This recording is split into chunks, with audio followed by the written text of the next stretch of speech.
साथी जय भी, मैं हूं पराग महेंद्र, आप देख रहे हैं नेशनल चौपाल। इस वक्त हम लोग चर्चा करने वाले हैं छत्रपति राजश्री शाहू महाराज इनकी जयंती को लेकर। बता दें, डॉक्टर बाबा साहब अम्बेडकर ये बात कहते थे कि छत्रपति शाहू महाराज की जयंती ये दिवाली की तरह मनाया जाए। आखिर इसके पीछे की क्या वजह है? बाबा साहब छत्रपति शाहू महाराज को अपना राजनीतिक गुरु क्यों मानते थे?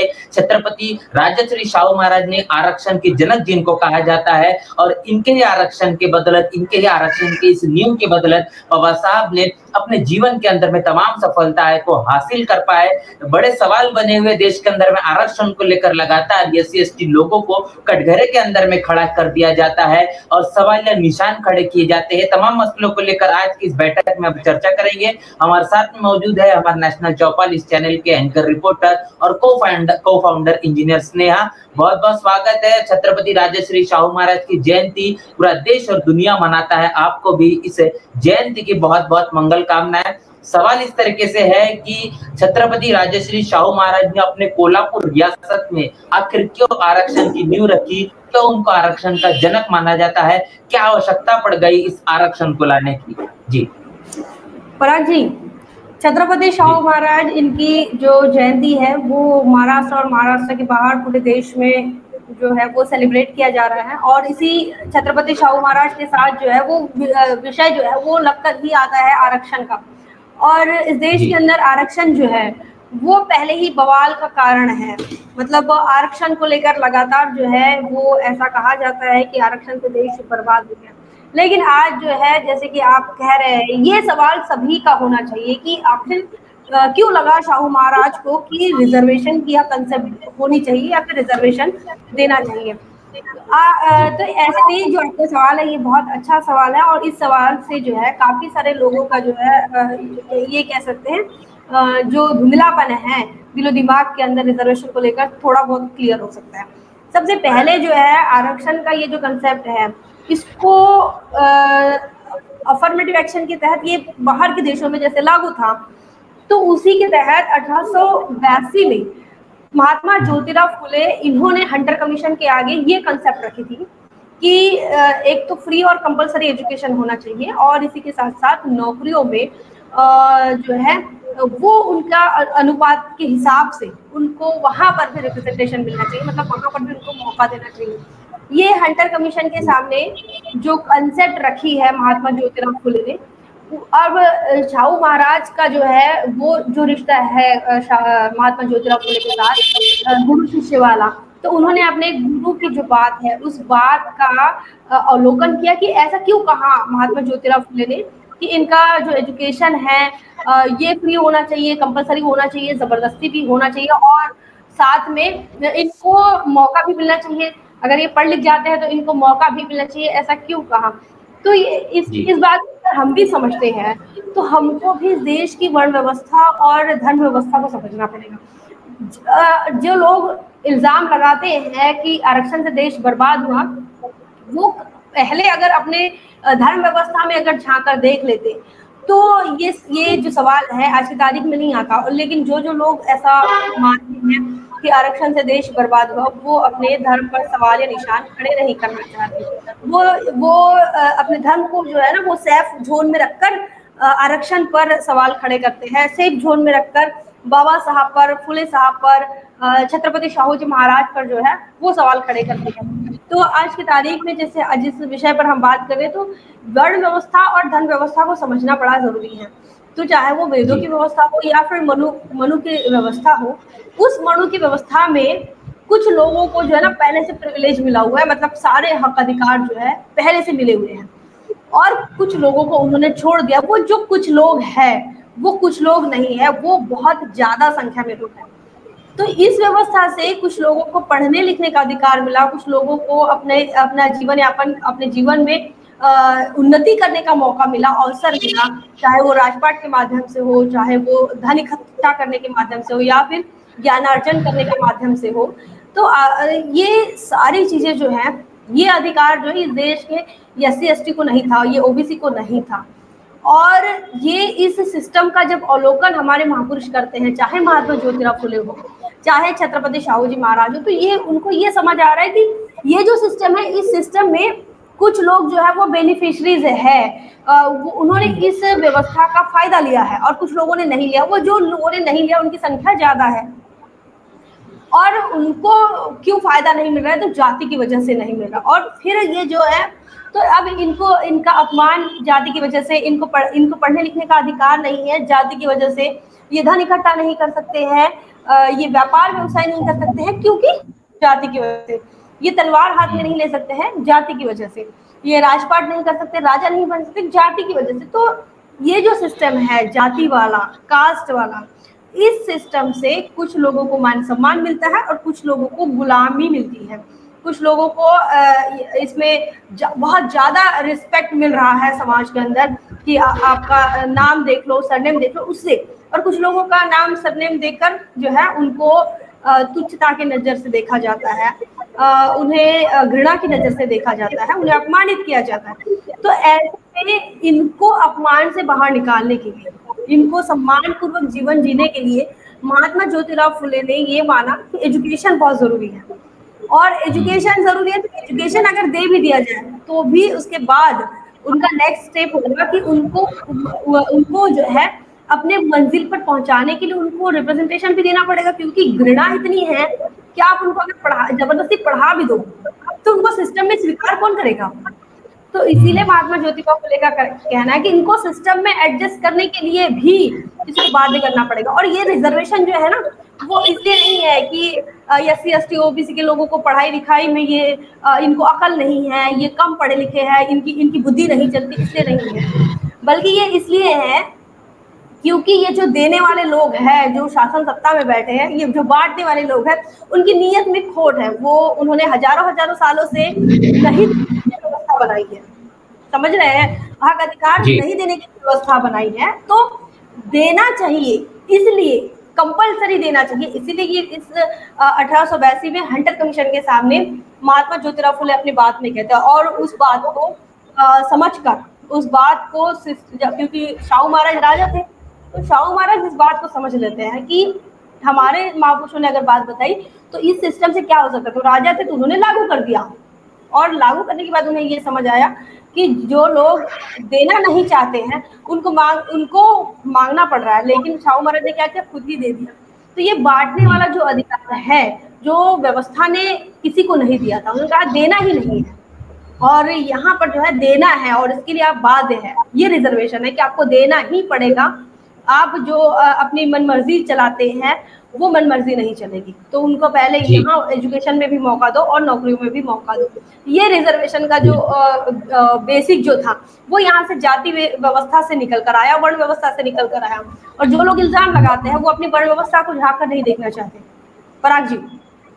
जी बिल्कुल, आपकी तमाम बातों से मुझे वो वाकया याद आता है जब छत्रपति राजश्री शाहू महाराज को जातिवाद का वो जहर, जातिवाद का दंश सहन करना पड़ा। जब वो स्नान कर रहे थे उस दौरान जो ब्राह्मण पुरोहित है वो वेदोक्त पद्धति से जब उसको मंत्रोच्चार करना चाहिए तो बिना नहाए पुराणोक्त पद्धति से मंत्रोच्चार करता है। उसके बाद में तमाम बाकी लोगों को, वहां पर उपस्थित लोगों को ये समझ में आता है कि यहाँ पर ये जानबूझकर इस तरीके से काम कर रहा है। जब उसको रोका टोका जाता है तो छत्रपति राजश्री शाहू महाराज वहां पर उस ब्राह्मण पुरोहित को करता है कि आप अपमान कर रहे हैं राजा होने के बावजूद मेरा। तो वहां पर कहा जाता है उस ब्राह्मण पुरोहित के द्वारा कि मैं भली भांति अपने ब्राह्मण धर्म से अवगत हूँ और मुझे पता है मुझे क्या करना चाहिए। भले ही आप राजा क्यों ना हो, लेकिन आप जाति से शूद्र है, वर्ण से आप शूद्र है, इसीलिए मैं इस तरीके से पुराणोक्त पद्धति और बिना स्नान किए मैं मंत्रोच्चार कर रहा हूँ। तो आप समझ पा रहे हैं कि आप कितने ही बड़े ओहदे पर क्यों ना पहुंच जाए,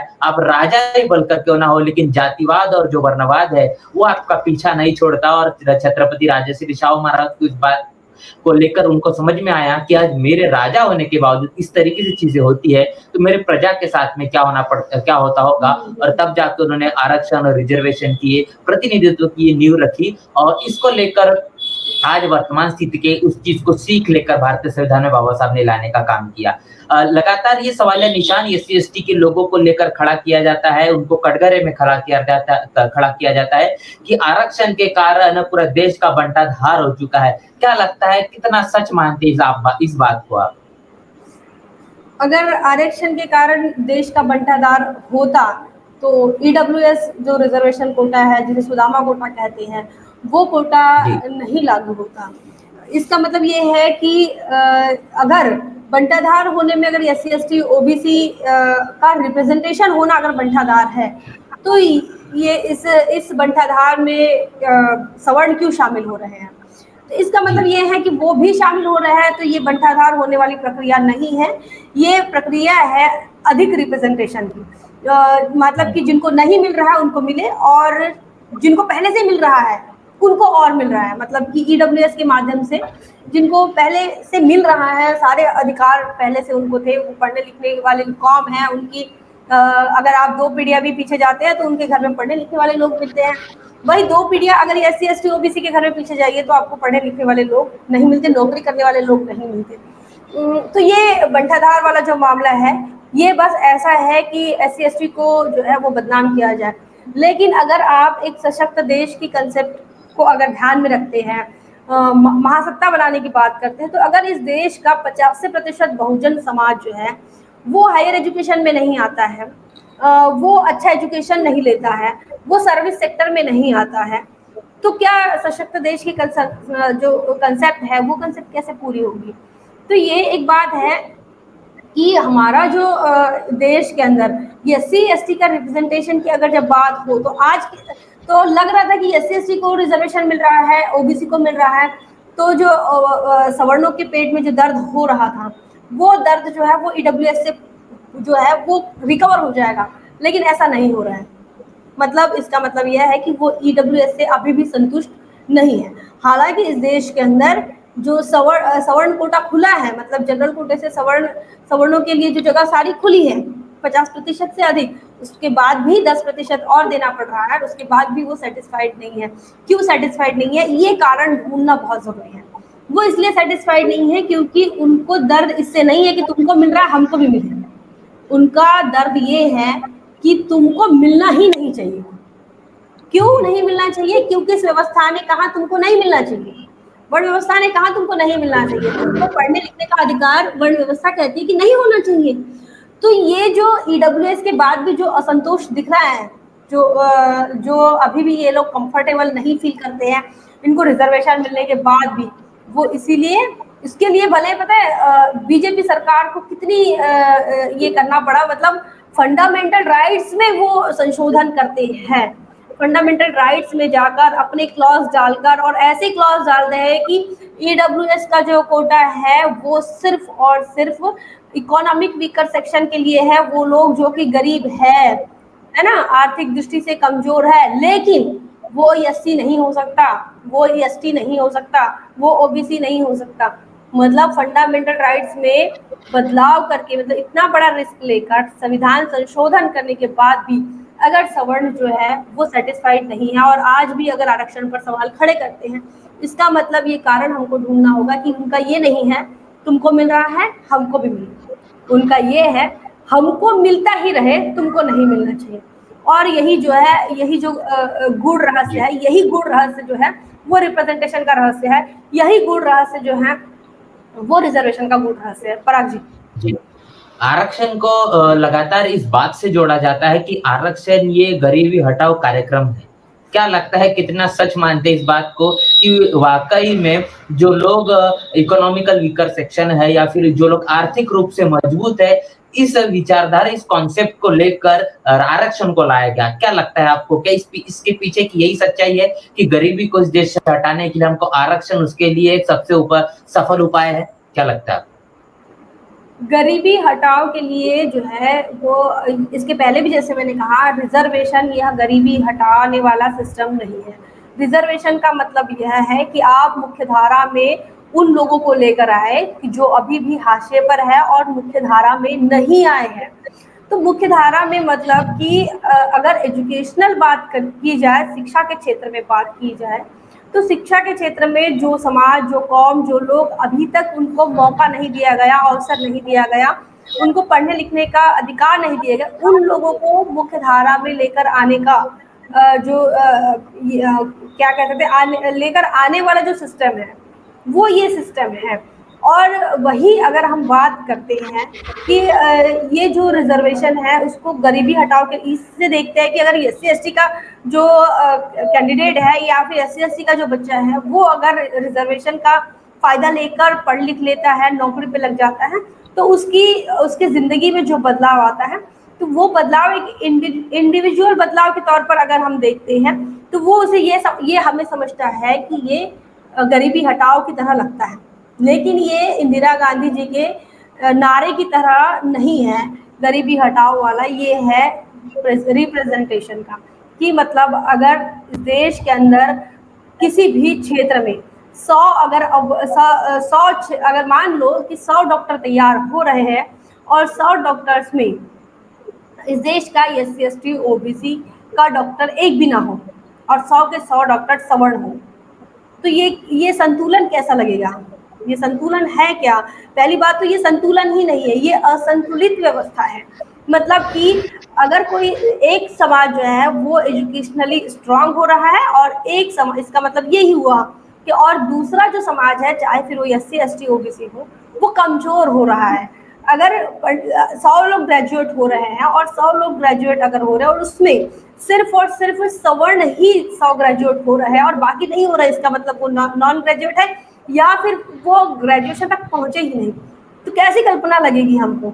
ये कल्पना जो है, ये जैसी ये कल्पना हमको असंतुलित लगती है उसी प्रकार से ये असंतुलित जो कंसेप्ट है उसको संतुलित बनाने का सिस्टम है गरीबी हटाओ का नहीं है, ये रिजर्वेशन संतुलन बनाने का सिस्टम है। और जो लोगों को लगता है कि मनुस्मृति संतुलन बनाकर रखती है, तो ये भी सवाल उठता है कि मनुस्मृति को अधिकार किसने दिया कि कौन पढ़ेगा और कौन लिखेगा? इसका अधिकार मनुस्मृति कैसे डिसाइड करेगी?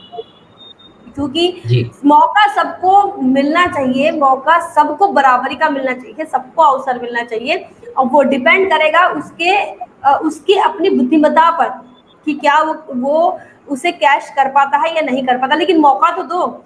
और ये मौका देने वाला ही जो सिस्टम है ये रिप्रेजेंटेशन है, गरीबी हटाओ का नहीं है। गरीबी हटाओ का अगर कोई रिजर्वेशन को बनाना चाह रहा है तो वो EWS का जो कोटा आया है जो पहले से मजबूत है, वो EWS का कोटा वो गरीबी हटाओ का है, क्योंकि उनके ऊपर हजारों सालों से किसी दलितों ने, किसी आदिवासियों ने, किसी OBCs ने सवर्णों को पीटा नहीं है जाति के आधार पर। आपने कभी सुना कि किसी पांडे जी को किसी दलित आदमी ने पीट दिया, किसी शुक्ला जी को किसी आदिवासी ने पीट दिया, किसी तिवारी जी को जो है वो किसी OBC आदमी ने, पटेल आदमी ने कूट दिया? ऐसी घटनाएं हमने नहीं सुनी है। तो ये ब्राह्मण समाज या सवर्ण समाज, खासकर ब्राह्मणों को ले रहे, या फिर क्षत्रिय हो सकता है, ठाकुर हो सकता है, या फिर वैश्य हो सकता है, इनके साथ उत्पीड़न की कभी घटनाएं आपने सुनी है? एट्रोसिटीज इनके साथ हुई है ऐसा कभी हमने सुना है? जब नहीं सुना, इसका मतलब ये पहले से सशक्त है। और एक सशक्त समाज को वापस से सशक्त बनाने का काम अगर इस देश की सरकार कर रही है तो ये यही बताना चाह रही कि ये जो रिजर्वेशन है वो गरीबी हटाओ की तरह है। ये सशक्त समाज में से कुछ कमजोर लोग हैं जो EWS का फायदा ले रहे हैं, लेकिन ये जिस रिजर्वेशन की हम बात कर रहे हैं शाहू जी महाराज की, उनका ये कहना है ये हजारों सालों से कमजोर लोग हैं, हजारों सालों से इनकी पिटाई हुई है, हजारों सालों से इनको मौका नहीं मिला है, और ये मौका देने वाला रिप्रेजेंटेशन का, प्रतिनिधित्व का ये मैटर करता है, ये मैटर है रिजर्वेशन।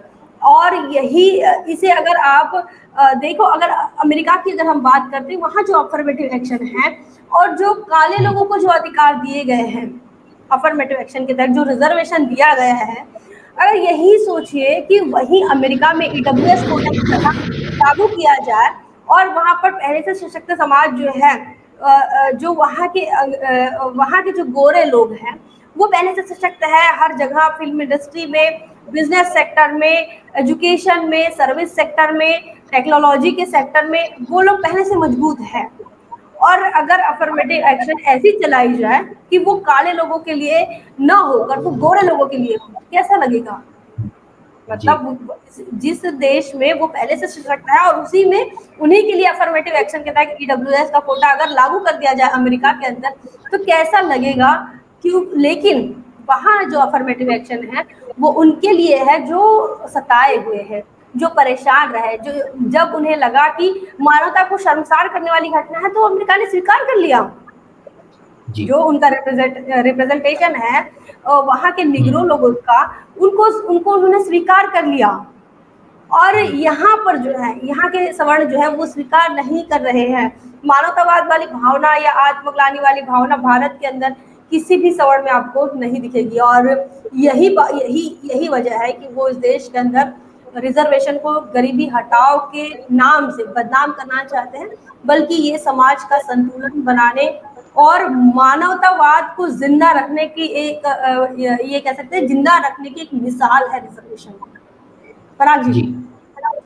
जी, तमाम जो आपने बातें कही, इससे हमारे जो दर्शक जो देख रहे हैं ये जरूर इस बात की गंभीरता को समझेंगे कि रिजर्वेशन, आरक्षण ये कितना जरूरी है पूरे भारत के लिए। प्रतिनिधित्व ही पर ही पूरा देश चल रहा है, अस्तित्व की लड़ाई चल रही है। और कहा यह जाता है कि जो समाज, जो जाति कहीं न कहीं 10 वर्षों से शासन और प्रशासन से दूर रहती है, वो लुप्त हो जाती है, उसका अस्तित्व खत्म हो जाता है और लगातार पूरे देश में एक अस्तित्व की लड़ाई हमको देखने को मिलती है। छत्रपति राजर्षि शाहू महाराज ने जिस विचारों को लेकर इस देश के अंदर में रिजर्वेशन को लाया, इस आरक्षण को प्रस्तावित किया, बाबा साहब ने उसको भारतीय संविधान के अंदर में लाया, आखिर वो क्या बड़ी वजह है जिसके कारण, चाहे फिर वो कांग्रेस ने इतने वर्षों तक राज किया, वर्तमान में भारतीय जनता पार्टी है, ये तमाम रिजर्वेशन प्रतिनिधित्व को वो देना नहीं चाहती, किस बात का उनको डर है? पराग जी, ये जो सरकार जो बनती है वो सरकार ये इस बेस पर बनती है कि हमारा जो वोटर है वो जितना भोला रहे, है ना, हमारा जो वोटर है जितना भोला रहेगा, और जब तक ये वोटर भोले रहेंगे तब तक कुछ ये जो धूर्त लोग हैं वो शासन सत्ता में बने रहेंगे। और जैसे ही भारत देश आज़ाद होता है तो बिना किसी इलेक्शन के इस देश के अंदर जो है पंडित जवाहरलाल नेहरू एक नॉमिनेटेड प्रधानमंत्री देश को मिलता है। पहला चुनाव नहीं होता है, पहले संविधान लागू होने के पहले ही पंडित जवाहरलाल नेहरू जो है वो इस देश के प्रधानमंत्री बनते हैं। और पंडित जवाहरलाल नेहरू कश्मीरी ब्राह्मण है और वो जाति बताने का कारण यह है क्योंकि व्यवस्था के अनुसार, धर्म व्यवस्था के अनुसार, वर्ण व्यवस्था के अनुसार वो श्रेष्ठ है, ऐसा कहा जाता है उनकी व्यवस्था में। और जब वो सरकार में आते हैं, प्रधानमंत्री बनते हैं, और जब पहला चुनाव होता है तो वो जब टिकटों का जो बंटवारा करते हैं तो वो ऐसा ही करते हैं कि वहाँ आपको SC/ST के लोगों को, OBC को रिप्रेजेंटेशन ना मिले।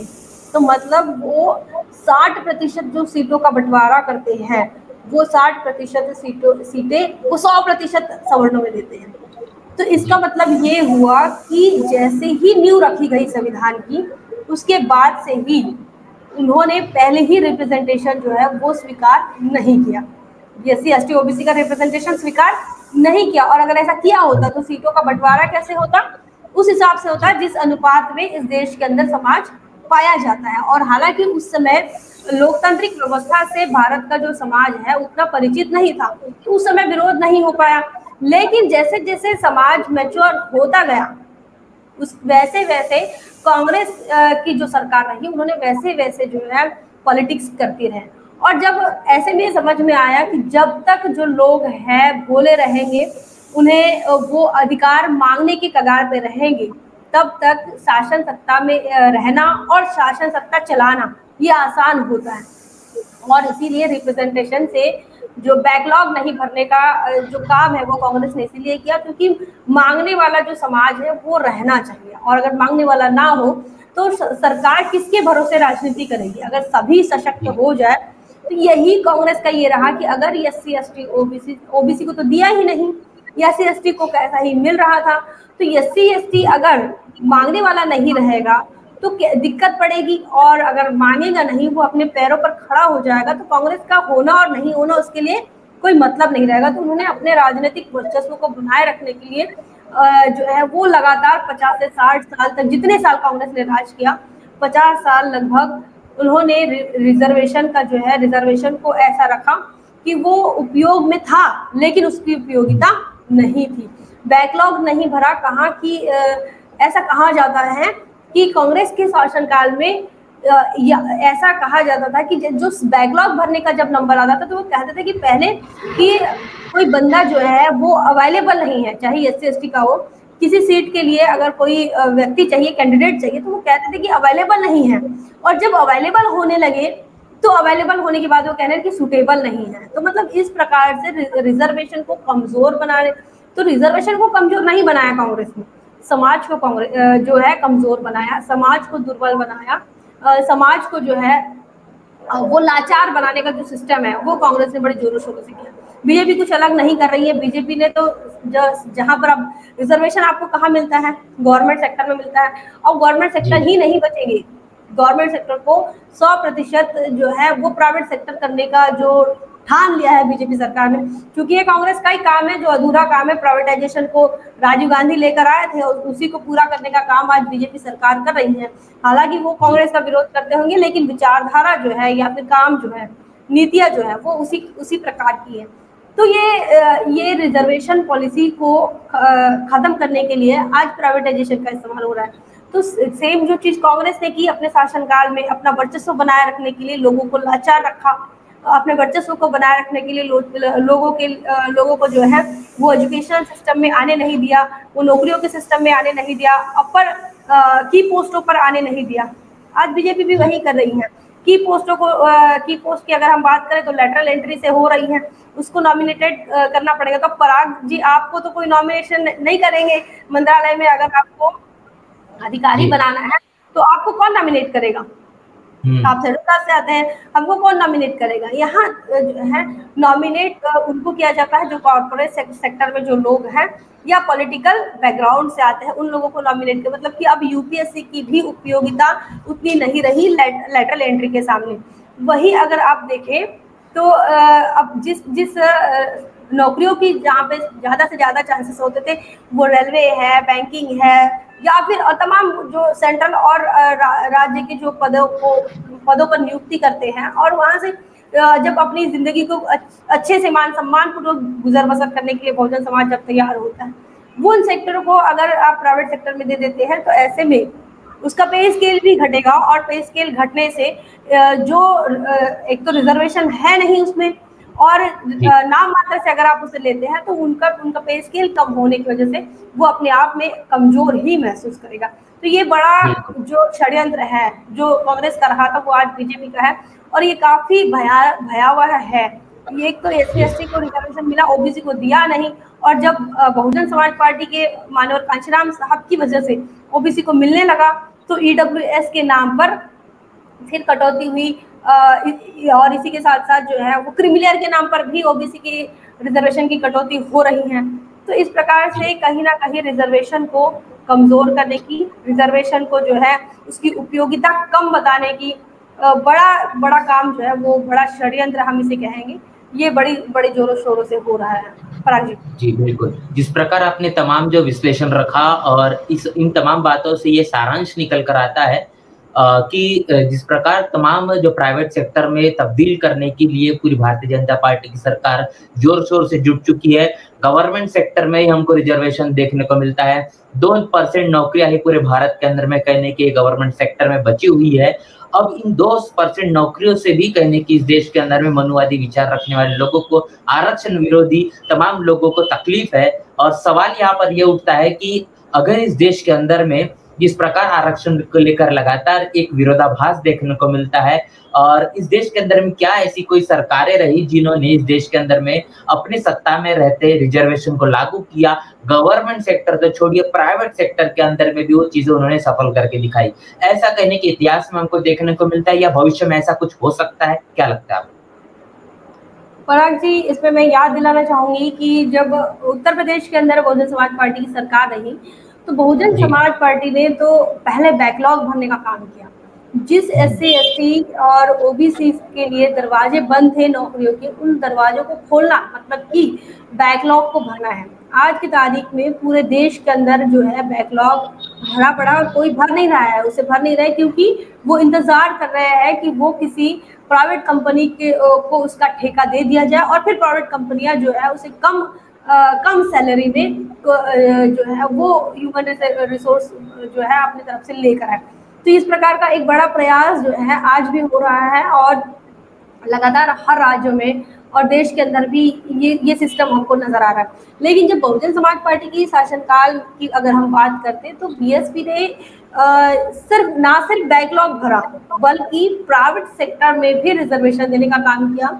मुस्लिमों को भी रिजर्वेशन, उनका भी रिप्रेजेंटेशन जो है जो निश्चित रूप से होना चाहिए, उन चीजों को बहुजन समाज पार्टी ने काफी ये कह सकते हैं कि काफी ध्यानपूर्वक मतलब अटेंशन देकर कि इनका रिप्रेजेंटेशन बढ़ना चाहिए। तो आज की तारीख में अगर आप देखते हैं उत्तर प्रदेश के अंदर अभी तो बीजेपी की सरकार है, लेकिन जो मायावती जी ने किया था उसके बाद प्रमोशन के लिए भी जो दिक्कतें आ रही थी कि प्रमोशन जो है कोई चापलूसी करने वाला हो उसे प्रमोशन मिल जाए, जाति के आधार पर प्रमोशन मिल जाए कि नहीं चलो अपनी जाति वाला है, सवर्ण है तो सवर्ण अधिकारी किसी सवर्ण को ही उठा ले।